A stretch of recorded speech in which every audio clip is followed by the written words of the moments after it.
कि आज कापड़ो गाँव में इसलिए पहुँचे हैं। देखो आपने देखा होगा कि बहुत सारे लोग दौलत के पीछे भाज रहे हैं और दौलत इतनी कमाना चाहा है कि पूछो मत। लेकिन आज यहाँ पे भीम ताऊ के पास पहुँचे हैं और भीम ताऊ ने दो सरकारी जॉब कर रखी है, इंडियन नेवी में और इंडियन एयरलाइंस में। और दोनों सरकारी जॉबा के बाद भी उनके बच्चे हैं जो वो बाहर विदेशा में सेटल है। लड़की अमेरिका में है और लड़का दिल्ली में सेटल है। और इन सारी चीज़ों के बाद भी मतलब करोड़पति होने के बाद भी एक सन्यासी जीवन जी रहे हैं, एक सीधा साधा जीवन। ऐसा क्यों? तो सारी चीज़ें ताऊ भीम पर पूछेंगे कि मतलब इतनी चीज़ होने के बाद भी लोग या तो राजनीतिक में चले जा हैं या फिर मतलब बड़ी बड़ी गाड़ियाँ में घूमे हैं, बड़े बड़े बंगले कोठियाँ में रहे हैं। लेकिन ये सारी चीज़ करोड़पति होने के बावजूद भी और बच्चे मतलब इतनी बड़ी बड़ी जगह पर रहने के बावजूद भी फिर भी सन्यासी जीवन क्यों जी रहे हैं, तो उन तक पूछेंगे। राम राम ताऊ। राम राम राम राम बेटा। तो सब तो पहले तनु बता दो सन्यासी जीवन क्यों जियो हो? क्योंकि हमने देखा हम तौर पे हम देखो फील्ड में रहे हैं तो मतलब लोग पीछे में और पीछा जोड़ना चाहे हैं या फिर बड़ी बड़ी गाड़ियां में घूमे हैं, बड़े बड़े शौक हो गया है, कई कई करोड़ की कोठियां में रहे हैं। लेकिन इन सारी चीज़ों के बावजूद भी आप सन्यासी जीवन जी रहे हो। ये सारी चीज़ बेटे मैंने करके देख ली। अच्छा। और इंसान के जीवन में जो अध्यात्म में बताई गई 3 टाइप की ऐसना। ऐसना का मतलब इच्छा।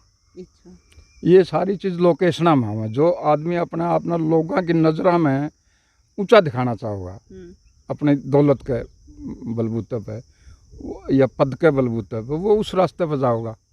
मैंने वो करके देख लिया और जितना उसका सुख लेना था ले लिया।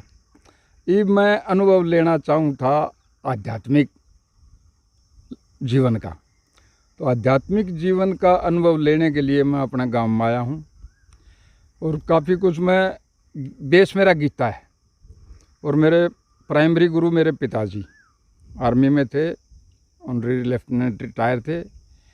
और गायत्री मंत्र और गीता का इनिशियल ज्ञान मैंने मेरे पिताजी से सीखा। उसके बाद फिर गीता को अपनाया, कई लेखकों की गीता मैंने अध्ययन करी। उसके बाद उनका सारा सार निकाल के मैंने अपने मार्गदर्शन के लिए 30 पेज में पूरी गीता लिखी है।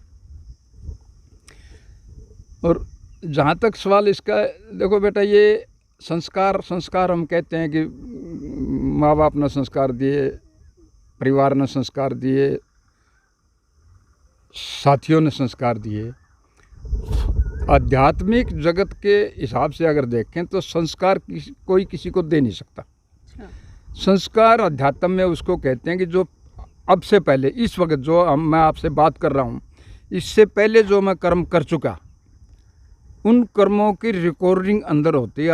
आज के ज़माने में तो इसको हम विश्वास करेंगे क्योंकि सीडी वगैरह हर चीज़ की बनती है। बिल्कुल।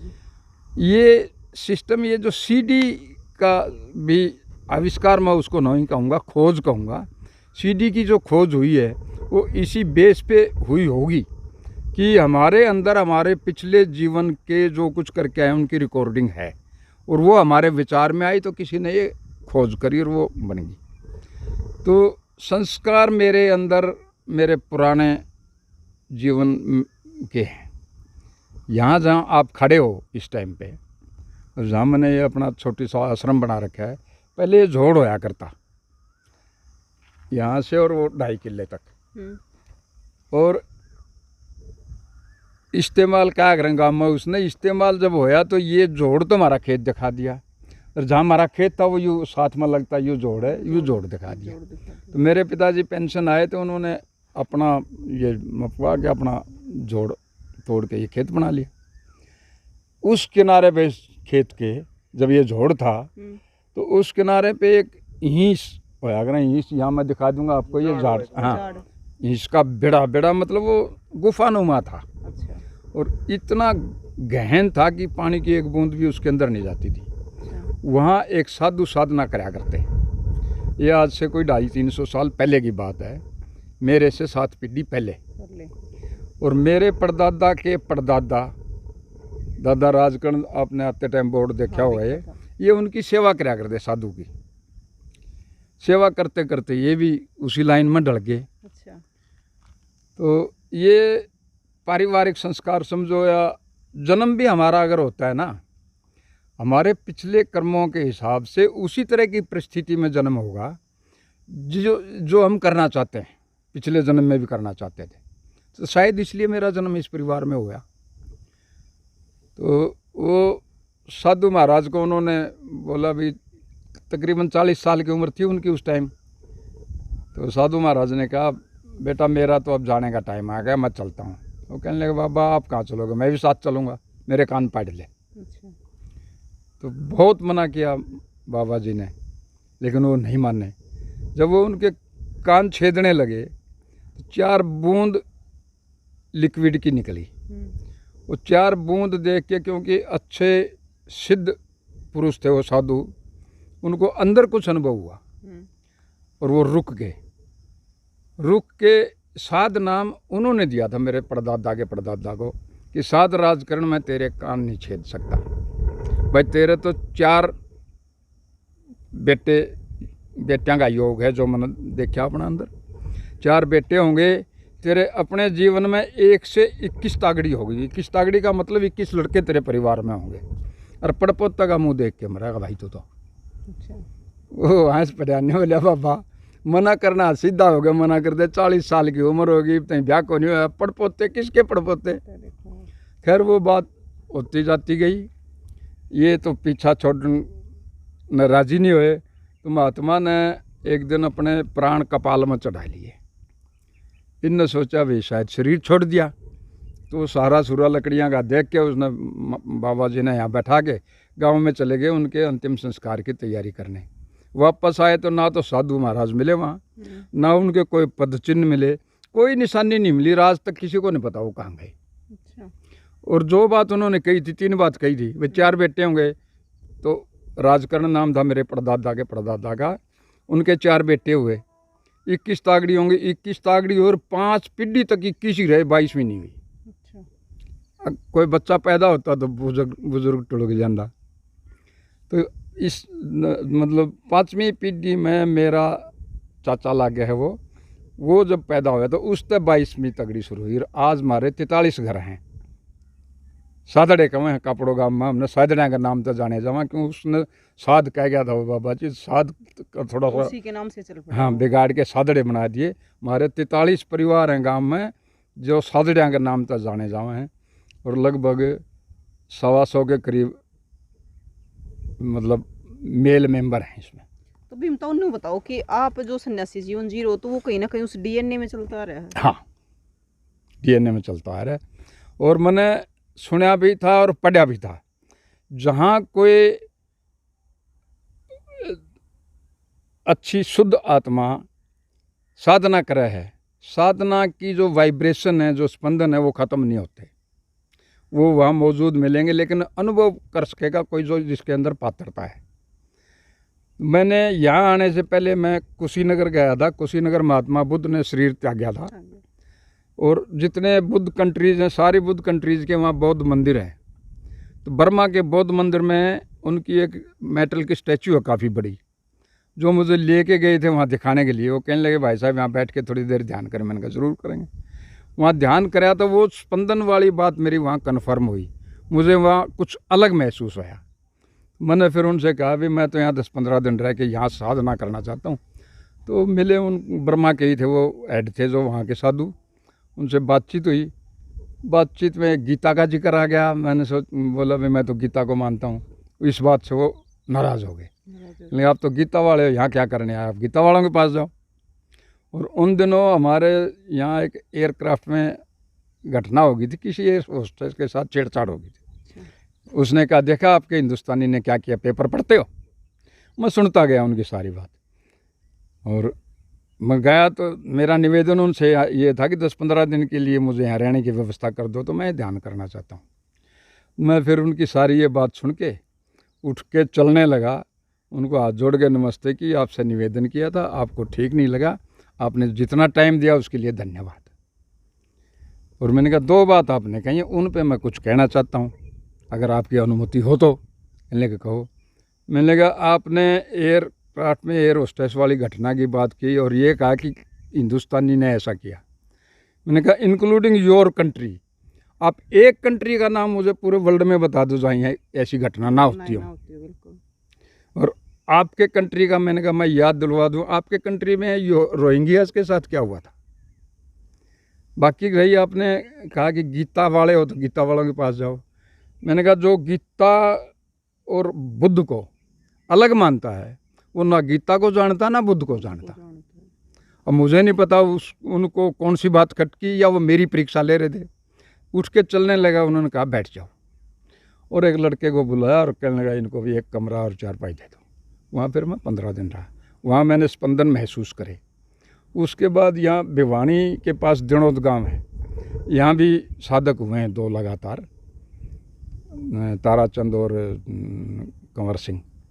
वहाँ ताराचंद शरीर छोड़ चुके हैं, वहाँ जो उनका स्थल बना रखा है वहाँ बैठ के मैंने थोड़ी देर ध्यान किया तो वहाँ भी मुझे स्पंदन महसूस हुए। तो मेरे दिमाग में फिर ये स्ट्राइक किया कि जब मेरे खेत में 2 साधक हुए हैं यहाँ भी स्पंदन मिलेंगे, तो मैं यहीं आगे सेटल हो गया फिर इस बात को लेके।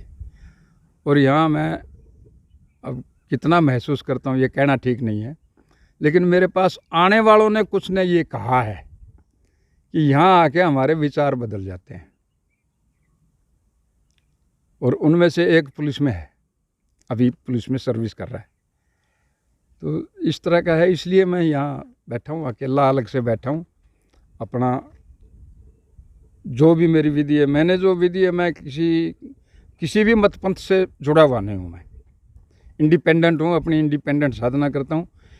मैंने अपनी साधना की जो विधि है वो महर्षि पतंजलि के योग दर्शन में एक तो अष्टांग योग आता है जो नॉर्मली सब सीखते हैं, प्राणायाम वगैरह, आसन वगैरह, और उसी में एक आता ईश्वर प्रणिधान।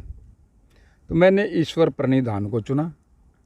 और गीता में भी उसी जो ईश्वर प्रणिधान की विधि योग दर्शन में बता रखी है वही गीता में भी बता रखी है। तो दोनों का मेल खा गया, उन दोनों को मिला के मैंने अपनी साधना विधि बना रखी है। अपने सांसों के साथ ही मैं तो ध्यान करता हूँ। देखो ताऊ जी, जैसे आपने बताया कि यहाँ पे सन्यासी हुए हैं जो यहाँ पे योग साधना करते थे, तो मतलब वो साधना का असर मतलब बाद तक एनर्जी काम करती है? एनर्जी का बेटा मैं मॉडर्न साइंस का एग्जांपल दूंगा आपको। आइंस्टीन का नाम तो सुना होगा। आइंस्टीन की थ्योरी है energy can neither be created nor destroyed, it can change form. Energy की जो वाइब्रेशंस हैं और एनर्जी जो ट्रेवल करती है वाइब्रेशन से ही करती है, उसी से वो काम करती है। एनर्जी की वाइब्रेशन कभी ख़त्म नहीं होती। अब आपने बात एनर्जी की शुरू करवाई दी। परमात्मा सब मानते हैं, कोई गॉड मानता, कोई अल्लाह मानता, कोई कुछ मानता है, ये सिर्फ उसके नाम है। अगर किसी से पूछें परमात्मा क्या है, मैंने आज तक किसी से इसका जवाब नहीं मिला मेरे को। फिर मैंने अपनी मैं साइंस स्टूडेंट रहा हूँ, मेरे थोड़ा विश्लेषण की आदत है। कोई भी बात सुनता हूँ तो सुन के एज इट इज़ उसको अंधविश्वास नहीं करता, उसके ऊपर विश्लेषण करता हूँ, मैं अनुसंधान करता हूँ। तो मैंने इस पर काफ़ी अनुसंधान किया। आइंस्टीन की स्टोरी को भी उससे जोड़ के देखा। जो एनर्जी के अंदर विशेषता है वही विशेषता हम भगवान के अंदर बताते हैं।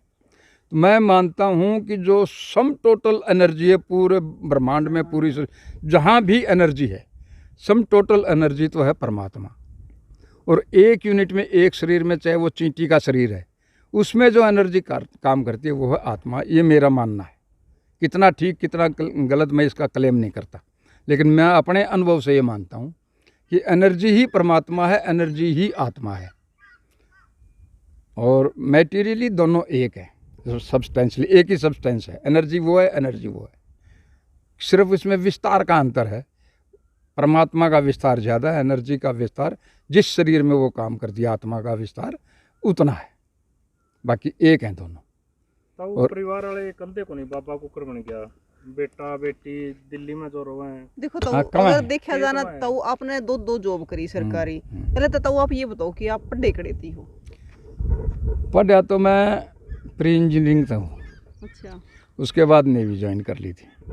उसके बाद फिर नेवी के बाद इंडियन एयरलाइंस 10 साल नेवी में। अब ये देखो, मेरे साथ एक लड़का है, मेरा भतीजा, उससे मैं डिस्कशन कर लेता हूँ ये अध्यात्म के बारे में।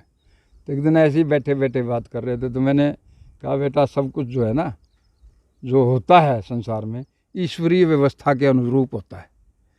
मैं इसको ईश्वरीय व्यवस्था मानता हूँ। आज हम यहाँ, मुझे नहीं पता था आप मेरे पास आओगे आज, लेकिन ये ईश्वर की व्यवस्था थी।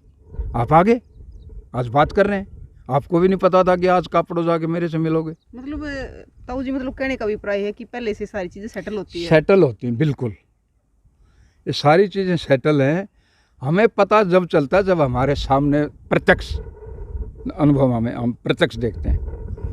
अब ये क्या है, ये जोड़ था, जोड़ का जोड़ ही पड़ा रहता। बिल्कुल। क्या दिक्कत थी? क्या दिक्कत? अगर सरकार इसको जोड़ को खेत और खेत को जोड़ ना लिखती तब्दील कर दिया। तो मैं यहाँ शायद ना आता।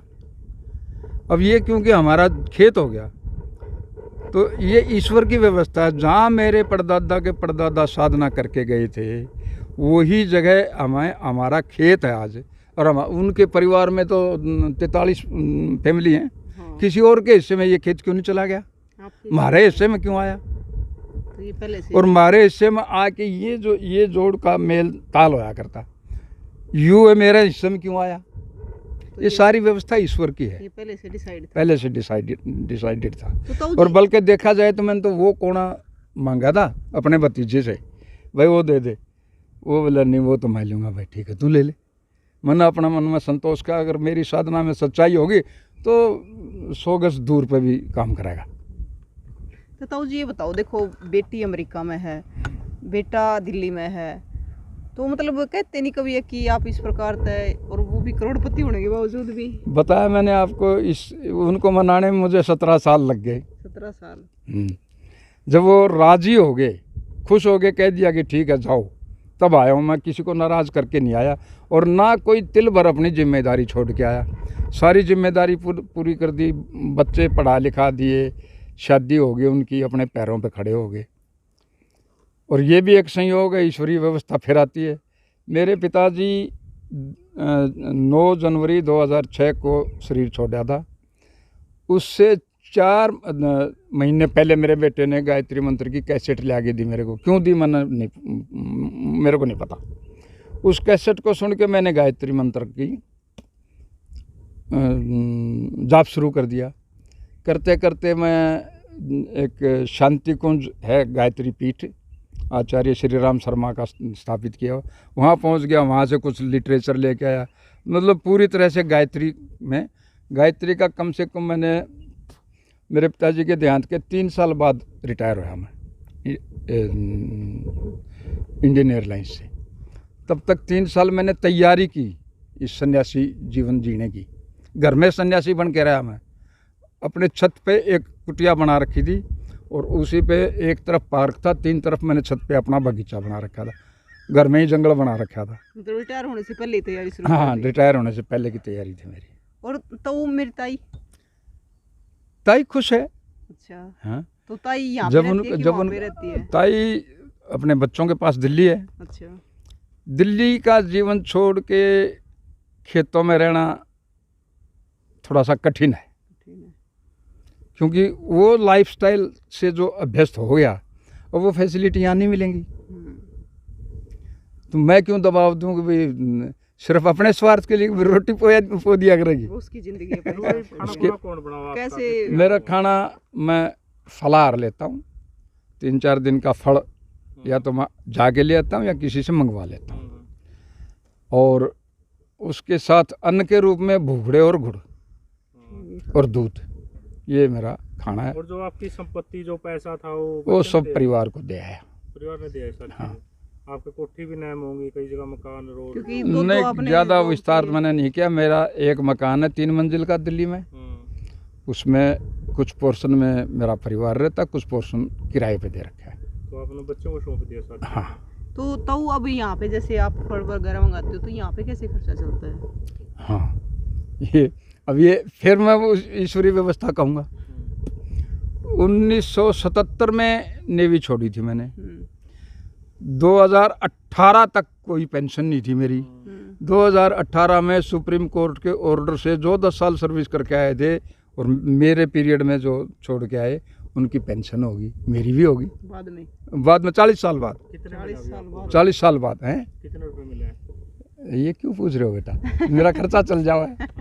उम्र कितनी होगी ताऊ जी आपकी? 75 साल। 75 साल। जनवरी में 75 कंप्लीट हो गए। देखो ताऊ जी, पहले भी आपने भी मतलब एक अच्छी ज़िंदगी जी है, क्योंकि आपने 2-2 जॉब भी की है। मतलब अच्छा खाना, अच्छा पहनना, गाड़ियों में चलना। उसके बाद फिर आपको नहीं लगा, जैसे आप ताई जी को बोल रहे हो कि ये लगेगा, अलग लगेगा, नहीं रह सकते। तो उस चीज़ में तो आप भी रहे हो, तो फिर आपको नहीं लगा कि कैसे मैंने रहूँगा? जैसे बताया कि मैंने छत पे अपना कमरा बना रखा था। ताई जी के तो दोनों कमरों में उस टाइम भी एसी था, मेरे कमरे में सिर्फ पंखा था, पहले इस रील को कूलर डाल भी दिया। नहीं था। अच्छा। और शुरू में जब मैं इंडियन एयरलाइंस से रिटायर हुआ तो उस टाइम पंखा भी नहीं था, ऐसे ही रहता था ऊपर कमरे में। वो तो फिर वो कमरा एक नीचे किराएदार रहते थे, वो लड़के की शादी होगी, उनकी रिक्वायरमेंट थी, उनको दे दिया, तो उन्होंने अपने हिसाब से उसमें मॉडिफिकेशन कर लिए। मतलब स्टार्टिंग से ही ऐसे इस प्रकार से अपने शरीर को आदत बना दी। हाँ। तो ताऊ जी, एक बात बताओ कि मतलब इस प्रकार से आप सन्यासी का जीवन जी रहे हो, तो मतलब किसी से इंस्पायर हो इस मामले में? हाँ, आर्य समाज में एक आनंद स्वामी नाम से एक योगी हुए हैं। और जब मैं हिसार डीएन कॉलेज में पढ़ता था, हमारे हॉस्टल के साथ में संस्कृत महाविद्यालय था, रेलवे लाइन के साथ। वहाँ मैं कभी कभी चला जाया करता, कभी कभी जाने लगा, फिर रेगुलर जाना शुरू हो गया। वहाँ ये आनंद स्वामी आए थे और इनका प्रवचन सुना। इन्होंने एक पुस्तक का नाम बताया, उस प्रवचन में इनकी एक पुस्तक है तत्वज्ञान। वो तत्वज्ञान पुस्तक मैंने आर्य समाज मंदिर से, लाइब्रेरी से लाके पढ़ी, उससे मैं इंस्पायर हुआ। और उस पुस्तक में ही अजमेर का एक ब्रह्मचारी आश्रम का एड्रेस दे रखा था। मैं अपना सारा कॉलेज से सिक्योरिटी वगैरह निकलवा के अपना पैक करके सामान अजमेर जाने के लिए तैयार हो गया। उन्हीं दिनों पक्का तो मैं कह नहीं सकता, लेकिन शायद ये आजकल जो सुधांशु महाराज के नाम से जाने जाते हैं, ये वहाँ पढ़ते थे और इनके साथ मेरी दोस्ती हो गई थी। इनकी बहन की शादी थी, इन्होंने कहा जी बहन की शादी में आपको ज़रूर आना है। तो उनकी शादी, बहन की शादी में जाने के लिए मैं एक दिन पोस्टपोन कर दिया मैंने अपना जाना, और वहाँ चला गया। तो हमारा सिस्टम था 1 तारीख के आसपास या तो मैं घर से जाके खर्चा और घी ले आता था, मैं नहीं जा पाता तो पिताजी आ जाते थे, वो हिसार से ही पेंशन लेते थे। मैं गया हुआ था, ये पीपड़ी के पास गांव है उनका, वहाँ शादी में पीछे से पिताजी आ गए। पिताजी ने हॉस्टल के रूम में देखा तो बिस्तर बंधा रखा है मेरा। तो मायूसी तो होगी, जिस पिता का सबसे बड़ा बेटा और जवान बेटा, उसका पता नहीं। तो पूछा था, अच्छा वो किसी ने कह दिया भाई इस विद्यालय में, संस्कृत विद्यालय में और जाया करता, वहाँ पता कर लो। वहाँ गए तो उन लड़कों ने बताया कि हाँ जी वो ऐसे ऐसे शादी में गए हैं और आज रात की ट्रेन से वापस आएंगे। तो रात की ट्रेन 12 साढ़े 12 बजे आई, तब तक मेरे पिताजी हॉस्टल के गेट के आगे खड़े रहे। और ये चांस ये हुआ कि आउटर सिग्नल पे वो गाड़ी रुक गई। आउटर सिग्नल उस संस्कृत महाविद्यालय के पास था, वहीं उतर के मैं वहाँ जाके सो गया। मुझे क्या पता पिताजी मेरा इंतज़ार करने। जब वो ट्रेन चली गई रेलवे स्टेशन से, वहाँ तक का आने का टाइम का भी इंतज़ार कर लिया, तो वो चले गए। गांव के एक टीचर थे हिसार में, उनके पास चले गए। सुबह उठ के फिर आए। सुबह उठ के आए तो वहाँ लड़के थे, पूछा भी आया भीम? कहने लगे जी। अब वो वहाँ पता नहीं मुझे क्यों था ऐसा, कि वहाँ के जो विद्यार्थी थे वो मुझे बड़ा सम्मान देते थे, मतलब उनके लिए मैं वीआईपी स्टेटस था मेरे लिए। तो मेरे पिताजी ने जब आके पूछा, आ गया, कहने लगे जी बैठ जाओ, सो रहे हैं, उठेंगे तो मिलवा देंगे। पिताजी ने निकाला जूता, बोला आरामखोर, उठेगा तो जगा दे, उठा उसको। और इतनी आवाज़ सी हुई तो मैं उठ गया। उठ के देखा पिताजी बैठे हैं, ले आए, तो फिर घर पे ले आए? घर ले आए। तो जी देखो, अगर आज का समय देखें ना, तो मतलब सब कहीं ना कहीं, एक तो समाज में नशा भी इतना फैल गया है, और मतलब जो एक सन्यासी का जीवन था वो समाज के लिए समर्पण था, तो उसको छोड़ के एक मतलब मोह माया के पीछे भागना आज के समय में, ये चीज़ें ज़्यादा। मोह माया छोड़ के तो आया हूँ। हाँ वही तो, आप मोह माया छोड़ के आए, लेकिन अब है जो दौलत के पीछे भागते हैं, मतलब कुछ भी कर जाते हैं समाज में। आप कितने क्राइम है, ये सारी चीज़ें दौलत की वजह हाँ से करते कहीं ना हैं, कहीं होती करते है। हैं, करते हैं।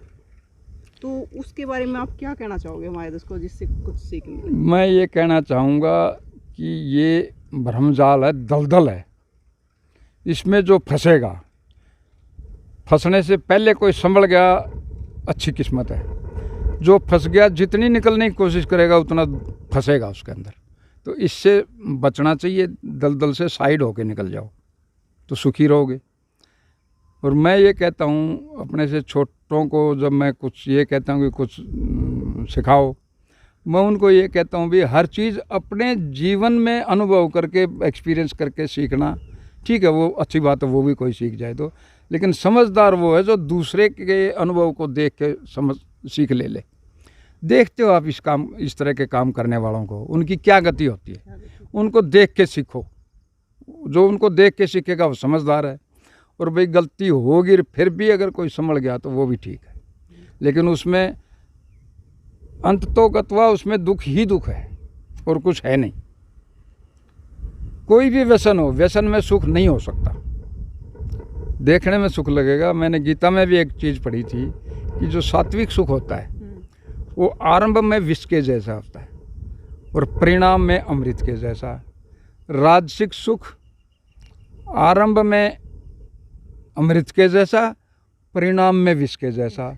तामसिक सुख अंत और आरंभ दोनों में ही खराब, नुकसानदायक।